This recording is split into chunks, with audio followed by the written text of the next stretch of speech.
Bienvenue à la Villa Jacaranda.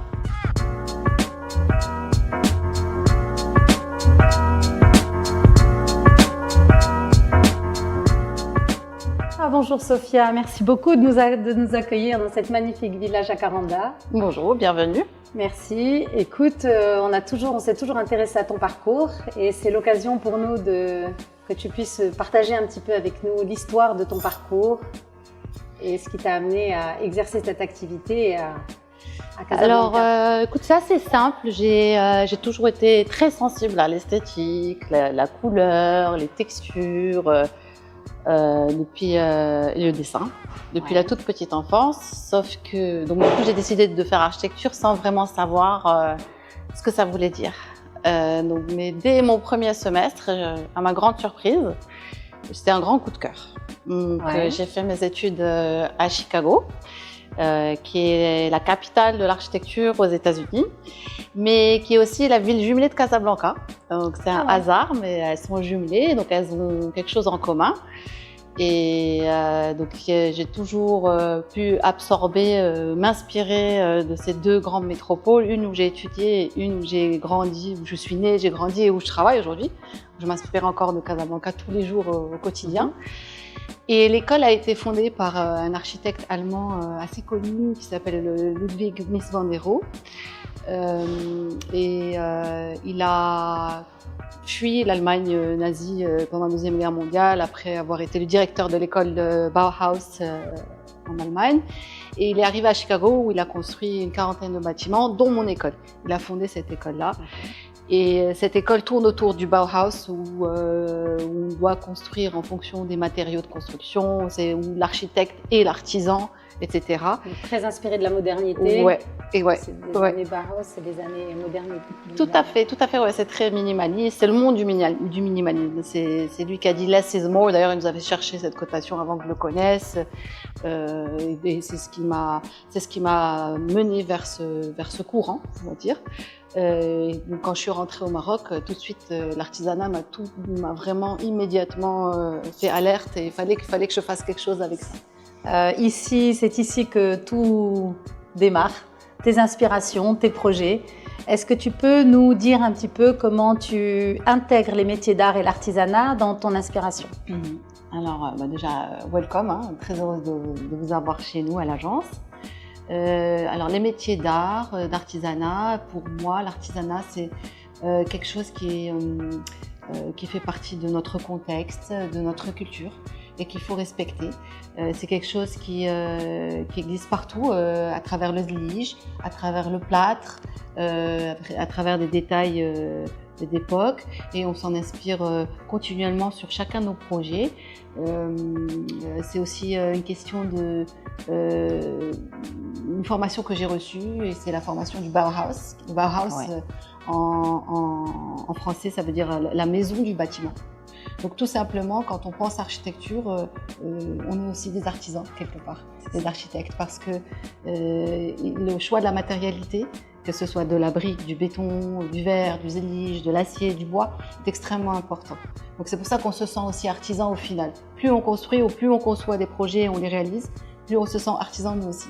Mais c'est ça. Et tu parlais des matériaux justement. Le zélige est fait, comme on le sait, principalement de terre, d'eau et de feu. Et comment justement tu intègres cet aspect d'éco-responsabilité et de matière naturelle dans ta réflexion? Oui, en effet, c'est un matériau qui est extrêmement durable, parce que de toutes les manières, c'est un matériau qui est fait de terre cuite. Donc quoi de plus naturel que la terre cuite dans nos projets. Et puis c'est une pièce, c'est des pièces, c'est des petites pièces qui ont été utilisées depuis de nombreux siècles. Dans notre région, mais aussi dans le sud de l'Espagne, etc. On peut faire tout simplement référence à l'iconique palais de la Rambra à Grenade, qui date du XIVe siècle, qui existe encore. Le zélige là, évidemment, il faut un petit peu d'entretien, etc. Mais c'est quand même une sacrée preuve de garantie. Localement, il y a aussi la Casbah de Tellouet, qui date du 19e. Voilà. Donc, moi, je sais que quand je vais poser du zélige, il ne va pas bouger. C'est surtout ça, quoi. Alors, ce qui est magnifique dans ce métier d'architecture, c'est que là, on parle du passé, mais en fait, on parle de l'histoire, on parle de la durabilité. Et justement, ce qu'on admire beaucoup, nous, en tant qu'artisans, ce qu'on admire chez les architectes, c'est cette manière de se projeter dans l'avenir quand ils construisent au présent. Et en fait, ils construisent pour l'avenir. Comment est-ce que tu vois l'avenir? Quelles sont tes grandes tendances? Quelles sont tes envies dans tes projets actuels, justement, pour construire l'avenir? C'est une très grande question qui prendrait beaucoup de temps pour y répondre, mais je vais essayer de la focaliser autour du Zélige. Pour moi, déjà oui, en tant que concepteur, designer, architecte, on pense l'avenir parce qu'on le dessine. Donc on doit penser à demain, aux besoins des générations. Donc nous ne sommes que le présent de ce qui se passe. On profite du passé, de ce qui s'est passé avant, de la durabilité d'un matériau comme le Zélige, et comment est-ce qu'on va le sublimer pour qu'il réponde aux besoins de la prochaine génération. Donc la recette, c'est nous qui l'inventons, mais l'ingrédient, c'est exactement la même chose. Donc on fait que recommencer et réarranger certains produits. Maintenant, au niveau un petit peu plus urbanistique et au niveau de la ville, la métropole, pour une ville comme Casablanca où nous vivons, qui est ma ville natale, qui m'inspire énormément, j'imaginerais peut-être une utilisation du Zélige peut-être dans la réglementation, de la même manière qu'on demande aux bâtisses d'être peintes de couleur blanche à Casa, pour faire un clin d'œil à Casablanca, qu'on aurait peut-être toutes des devantures de magasins et de restaurants qui seraient entièrement faits de Zélige en imposant quelques couleurs.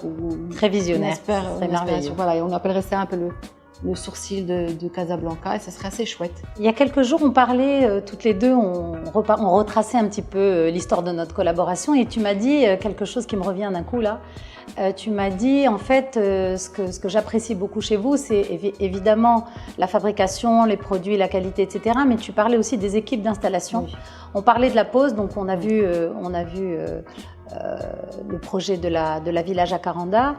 Comment est-ce que tu peux apprécier toute la partie globale de notre travail, c'est-à-dire conception, mais aussi la partie exécution? Ouais. L'exé, pour moi, est aussi importante que la conception. C'est vraiment notre manière de travailler à l'agence, c'est de A à Z. On ne vient pas juste concevoir quelque chose et on le laisse aux ouvriers ou aux artisans. Donc vous, c'est des artisans, hein, c'est comme une discipline qui renaît à chaque fois à travers les êtres humains, les nouvelles générations. Et pendant les chantiers qu'on a fait ensemble, il y avait un poseur chez toi, Rachid, qui est super. J'adore que tu connaisses le prénom de nos Malmines. Ah bah obligé, hein, on passait sur nos chantiers, tout ça souvent, et on travaillait certaines choses ensemble. Et puis il m'a appris des choses. Il m'a appris le fait qu'on puisse tourner le matériau d'une certaine manière pour pas avoir des angles aigus. Donc on utilise la petite pièce qui s'appelle la qsera. Ouais. Donc on n'a rien inventé, c'est une pièce qui existe depuis très longtemps et qu'on vient encore une fois sublimer, faire renaître dans un projet totalement moderne. Un échange entre le savoir-faire des Malem et l'expertise de l'architecte. Complètement, parce que moi cette qsera, je sais qu'elle existe. Et maintenant, je peux l'inclure dans mes plans.